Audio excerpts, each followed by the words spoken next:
Hello guys, এরকম চিলবেশ welcome to my channel র্যাপরেক্স ব্লগ। আমি সানোয়ার তুর্কি সাইপ্রাসের বিভিন্ন তথ্য নিয়ে আপনাদের সাথে আছি। ইদানিং শহরমুখী কথা একটাই, ভিসার ব্যাপারটা এবং যারা এদেশে আছেন, তুর্কি সাইপ্রাসে যারা আসেন, আপনি খুব টেনশনে আছেন। তো আজকে আপনি একটু কথা বলার চেষ্টা করবো বা কিছু ইনফরমেশন দিব। চলেন শুরু করা যাক। তুর্কি সাইপ্রাসের অর্থাৎ এটা এমন একটা জিনিস যেটা হচ্ছে আপনার তুর্কি সাইপ্রাসে যারা অবৈধ থাকে এদেরকে একটা ভিসা করার সুযোগ দেয় সরকার, এবং এটার জন্য কিছু নিয়ম আছে, কিছু টাকা পয়সার দরকার হয়, একটা ফর্মের দরকার হয়, একটা আবেদনও করতে হয়। প্লাস মেন যে ব্যাপারটা সেটা হচ্ছে ভাই, একটা কোম্পানি ছাড়া আপের ভিতরেও আপনি ভিসা করতে পারবেন না।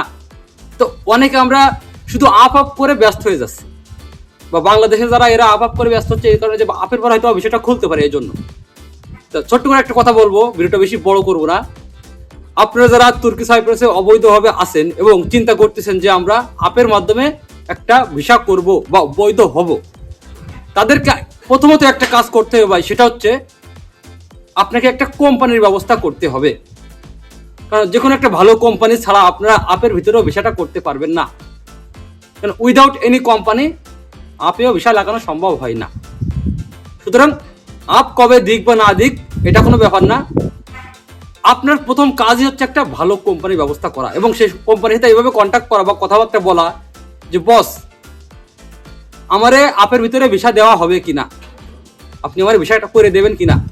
যদি এরকম কোনো কোম্পানি পান তাহলে আপটা আপনার জন্য, আর যদি এরকম কোনো কোম্পানি আপনি না পান, কাজ না পান, তাহলে এই আপেও আপনি বৈধ হতে পারবেন না। তো আপ সম্পর্কে আরো অনেক কিছু আছে, যখন আপটা দিবে কিভাবে ভিসা লাগাবেন, কত টাকা খরচ হবে, এগুলো নিয়ে আলোচনা করব, কথা বলবো। তো আজকের ভিডিও এই পর্যন্তই, সবকিছু মিলাই আল্লাহ হাফেজ, বাই বাই, ধন্যবাদ।